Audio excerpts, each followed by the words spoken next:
Assalamualaikum warahmatullahi wabarakatuh. Salam sejahtera untuk kita semua. Apa kabar Bapak dan rekan-rekan? Semoga dalam keadaan sehat selalu dan berada dalam lindungan Tuhan yang Maha Kuasa. Puji syukur kita kehadirat Tuhan yang Maha Kuasa yang telah melimpahkan rahmat-Nya kepada kita sehingga kita bisa melaksanakan kuliah walaupun dalam keadaan online. Sholawat bering salam tak lupa kita hadiah kepada junjungan alam, yakni Nabi besar Muhammad SAW, dengan mengucapkan Allahumma sholli ala sayyidina Muhammad wa ala ali sayyidina Muhammad. Baik, pada kesempatan kali ini kami dari kelompok 1 akan mempresentasikan materi kuliah kita yang berjudul Pengertian dan Ruang Lingkup dari Sosiologi Politik. Pada kesempatan ini juga ada 5 subtopik yang akan kita bahas. Yang pertama, pengertian sosiologi. Yang kedua, pengertian politik. Yang ketiga, pengertian dari sosiologi politik itu apa. Yang keempat, kita akan bahas ruang lingkup dari sosiologi politik. Dan yang kelima, apa manfaat dari mempelajari sosiologi politik. Namun sebelum kami mulai presentasi, ada pepatah yang sering kita dengar, tak kenal maka tak sayang. Untuk itu, izinkan saya mewakili rekan-rekan untuk memperkenalkan diri.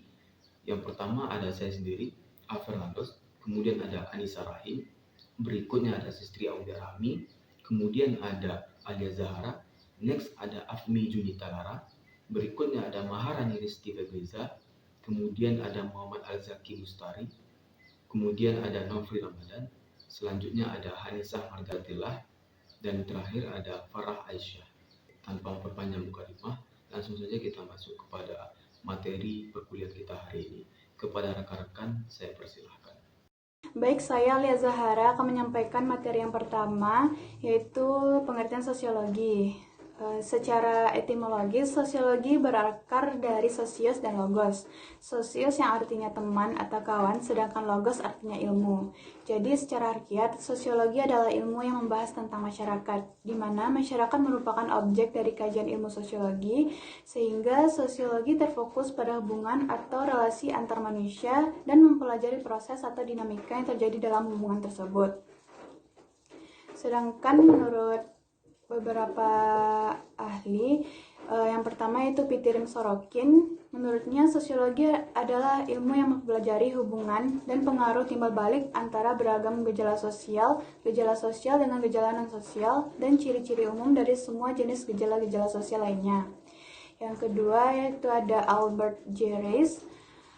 Sosiologi adalah ilmu yang mempelajari tentang kelompok-kelompok sosial yang membentuk organisasi sosial atau lembaga sosial dan peranata sosial serta dampak yang ditimbulkannya.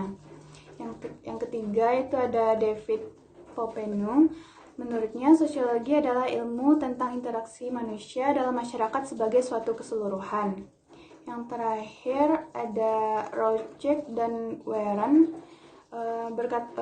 Mereka berkata bahwa sosiologi yang merupakan hasil proses berpikir yang diperoleh dari sekitar pengalaman untuk dijadikan objek penelitian yang mempelajari kesinambungan interaksi antara satu dengan yang lainnya yang memudahkan urutan kejadian kehidupan manusia.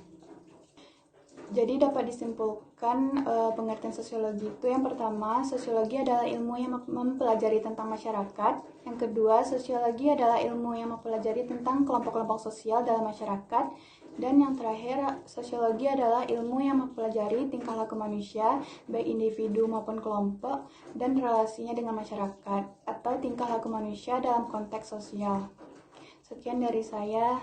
Baiklah, saya Anissa Margatillah akan menjelaskan materi selanjutnya, yaitu mengenai pengertian politik. Secara etimologis, politik berasal dari bahasa Yunani, yaitu polis yang berarti kota atau negara kota. Dari polis kemudian berkembanglah konsep polites yang bermakna warga negara, dan konsep politikos yang berarti kewarganegaraan. Akar katanya dari bahasa Inggris, yaitu politics yang bermakna bijaksana. Maka, secara etimologis, politik dapat dipahami sebagai suatu proses dan sistem penentuan dan pelaksanaan kebijakan yang berkaitan dengan warga negara dalam negara atau kota. Kemudian, pengertian politik menurut para ahli yaitu yang pertama, menurut Harold de Laswell tahun 1936, yang merumuskan batasan politik sebagai siapa yang mendapatkan apa, kapan, dan bagaimana. Yang kedua yaitu menurut Hans J. Morgenthau tahun 1960 menjelaskan politik sebagai pertarungan untuk memperoleh kekuasaan. Yang ketiga yaitu menurut E.F. Skenschneider tahun 1960 menemukan politik sebagai seni dari ilmu pengetahuan. Yang ketiga, menurut E.F. Skenschneider tahun 1960 mengemukakan politik sebagai seni dari ilmu pemerintahan. Yang keempat, menurut David Easton tahun 1981 menerangkan politik sebagai pola-pola kekuasaan, aturan, dan kewenangan. Menurut Carl Schmitt tahun 1976 mendefinisikan politik sebagai konflik murni antara yang melawan sini dan melawan sana. Kemudian, menurut Miriam Budiarjo tahun 2003, politik tersebut terdiri dari negara atau states, kekuasaan atau power, pengambilan keputusan atau decision making, kebijakan atau policy belay, dan pembagian atau distributor atau alokasi. Jadi, Miriam Budiarjo menjelaskan bahwa politik adalah bermacam-macam kegiatan dalam sistem politik atau negara yang menyangkut proses menentukan tujuan-tujuan dari sistem itu dan melaksanakan tujuan-tujuan itu yang di dalamnya terdapat proses pengambilan keputusan. Sekian dari saya, terima kasih. Terima kasih kepada moderator. Baiklah, saya akan membacakan materi yang selanjutnya, yaitu pengertian sosiologi politik. Sosiologi politik merupakan ilmu pengetahuan yang mempelajari tentang keteraturan kekuasaan secara khusus, lembaga negara, pemerintahan, otoritas, dan hal lainnya yang menyangkut kehidupan di dalam masyarakat. Selanjutnya, objek kajian pada sosiologi politik ini adalah manusia itu sendiri, mengingat seluruh segmen kehidupan manusia memerlukan proses politik sejak lahir hingga menjelang meninggal dunia. Selain itu, juga dipahami sebagai sejauh mana stratifikasi sosial, misalnya dipengaruhi atau mempengaruhi keputusan kebijakan serta corak dan keabsahan politik itu sendiri. Selanjutnya, keterkaitan antara keduanya di dalam konsep negara, maksudnya yaitu sosiologi melihat bagaimana negara sebagai institusi yang melakukan kontrol sosial baik secara sederhana maupun kompleks. Sementara politik itu sendiri merupakan konsep negara berdasarkan kekuasaan. Disiplin di dalam ilmu sosiologi politik yaitu mempelajari hubungan antara negara dan masyarakat dengan menggunakan sejarah komparatif untuk menganalisis tren sosiopolitik yang sekarang terjadi. Maksudnya adalah sosiologi politik ini sendiri memberikan penekanan terhadap pendekatan fungsional struktural, yaitu di dalam hal perubahan yang terjadi dalam sistem politik. Selanjutnya yaitu ada beberapa pendapat para ahli mengenai pengertian sosiologi politik ini menurut pandangannya masing-masing. Yang pertama, menurut Prof. Damsar. Menurut Prof. Damsar, sosiologi politik ini merupakan ilmu yang mempelajari masyarakat yang mana di dalamnya terdapat proses dan pola interaksi sosial di dalam hubungan politik. Masyarakat menurut individu untuk melakukan kegiatan politik berdasarkan norma, etika, adat, dan hukum yang berlaku di dalam masyarakat. Selanjutnya yaitu pengertian sosiologi politik menurut Said Katara dan Muhammad Zulkifli Said. Menurut pandangan mereka, sosiologi politik merupakan disiplin ilmu yang mempelajari mengenai hubungan antara masyarakat dan politik. Hubungan antara masyarakat dengan lembaga-lembaga politik di satu sisi dan masyarakat dengan proses politik sisi yang lain. Selanjutnya, pengertian sosiologi politik menurut Philo C. Washburn. Menurut Menurut Philo C. Washburn, sosiologi politik merupakan bidang sosiologi yang melakukan analisis dinamika hubungan kekuasaan atau power dan berwenang atau authority di dalam sebuah organisasi, kelompok masyarakat negara, bahkan dalam masyarakat internasional. Analisis tersebut terutama memfokuskan kajian tentang kekuasaan dan wewenang sebagai variabel yang dipengaruhi oleh faktor-faktor sosial budaya yang meliputi struktur kekerabatan, agama, kelas sosial, ekonomi, dan kelompok-kelompok lainnya. Yang keempat yaitu menurut Surjono Sukanto. Menurutnya, ilmu politik mempelajari suatu aspek khusus dari kehidupan masyarakat seperti kekuasaan, upaya untuk mempertahankan sebuah kekuasaan serta penggunaan kekuasaan. Sedangkan sosiologi memusatkan perhatiannya pada segi masyarakat yang bersifat umum dan berusaha mendapatkan pola-pola yang umum. Maka sosiologi politik secara tidak langsung mempelajari antara lain tentang upaya-upaya untuk mendapatkan kekuasaan yang oleh sosiologi digambarkan dalam bentuk persaingan atau kompetitif atau bahkan pertikaian yang dapat menyebabkan konflik. Berdasarkan uraian di atas, dapat disimpulkan bahwa sosiologi merupakan ilmu tentang hubungan kekuasaan yang legitimate dalam institusi sosial. Di dalam konteks ini, sosiologi politik Baiklah, saya Afni Dita Lara di sini akan menjelaskan materi selanjutnya mengenai ruang lingkup sosiologi politik.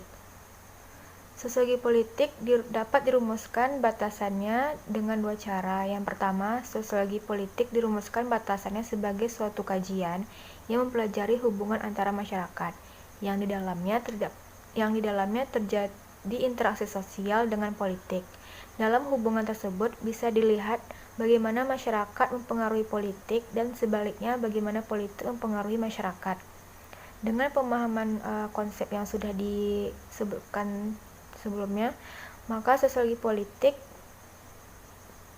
mengkaji masyarakat yang di dalamnya terdapat proses pola interaksi dalam hubungan dengan politik.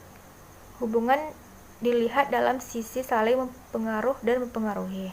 Masyarakat sebagai realitas eksternal objektif akan menuntun individu dalam melakukan kegiatan politik apa saja yang boleh dipolitikkan, bagaimana melakukannya, dan di mana politik boleh dilakukan. Tuntutan tersebut biasanya berasal dari norma, etika, adat, dan hukum yang berkembang dalam suatu masyarakat. Kemudian yang kedua, sosiologi politik didefinisikan sebagai pendekatan sosiologis yang diterapkan pada fenomena politik. Pendekatan sosiologis terdiri dari konsep-konsep, variabel-variabel, teori-teori, dan metodologi yang digunakan dalam sosiologi untuk memahami kenyataan sosial, termasuk di dalamnya terdapat kompleksitas aktivitas yang berkaitan dengan proses dan sistem politik, yang di dalamnya terdapat kekuasaan, kewenangan, kehidupan publik, pemerintahan, negara, konflik dan resolusi konflik, kebijakan, pengambilan keputusan, dan pembagian atau alokasi. Dari batasan sosiologi politik yang sudah diuraikan sebelumnya, ada dua hal yang harus kita pahami mengenai konsep dari sosiologi politik. Yang pertama, konsep sosiologi politik sebagai studi tentang negara. Studi tentang negara termasuk di dalam ruang lingkup sosiologi politik, yang khususnya dalam tanggapan masyarakat yang ada di dalamnya serta kebijakan yang harus diambil untuk melangsungkan dan mensejahterakan masyarakat. Menurut Dulfarja, konsep ini mempergunakan kata politik dalam konotasi yang berhubungan dengan negara. Kata negara di sini dimaksudkan untuk mengartikan kategori khusus dari kelompok-kelompok manusia atau masyarakat. Yang pertama, negara bangsa, dan kedua, negara pemerintah. Negara bangsa menunjukkan masyarakat nasional, yaitu komunitas yang muncul pada akhir zaman pertengahan, kini menjadi paling kuat, terorganisir, dan paling utuh berintegrasi. Negara pemerintah menunjukkan pada penguasa dan pemimpin dan masyarakat nasional ini. Kemudian mendefinisikan sosiologi politik sebagai ilmu negara berarti menempatkannya ke dalam klasifikasi ilmu-ilmu sosial yang didasarkan pada hakikat dari masyarakat-masyarakat yang dipelajari. Selanjutnya, konsep kedua yaitu konsep sosiologi politik sebagai studi tentang kekuasaan. Ruang lingkup yang kedua merupakan studi tentang kekuasaan yang di dalam perannya sosiologi juga digunakan sebagai alat untuk mencapai kekuasaan yang langgeng dengan cara-cara yang baik. Kekuasaan ini diperoleh melalui kajian dalam sosiologi politik, terutama dalam menarik partisipasi masyarakat untuk dapat memberikan kepercayaan. Konsep tersebut merupakan konsep tua dari sosiologi politik yang dikatakan oleh Davanger. Selanjutnya, dia mengatakan konsep yang lebih modern menganggap bahwa sosiologi politik adalah ilmu tentang kekuasaan, pemerintahan, otoritas, komando dalam semua masyarakat manusia, bukan saja dalam masyarakat nasional. Konsep ini berasal dari Leon de Guit, ahli hukum Prancis, yang dinamakan perbedaan antara yang memerintah dan diperintah. Dia percaya bahwa dalam setiap kelompok manusia, dari yang paling terkecil sampai yang terbesar, dari yang sifatnya sementara sampai yang stabil, ada orang yang memerintah dan diperintah. Mereka yang memberikan perintah dan mereka yang mentaatinya, mereka yang membuat keputusan dan mereka yang mematuhi keputusan tersebut. Pembedaan ini merupakan fakta politik yang fundamental yang berada dalam setiap masyarakat dan pada setiap tingkatan sosial.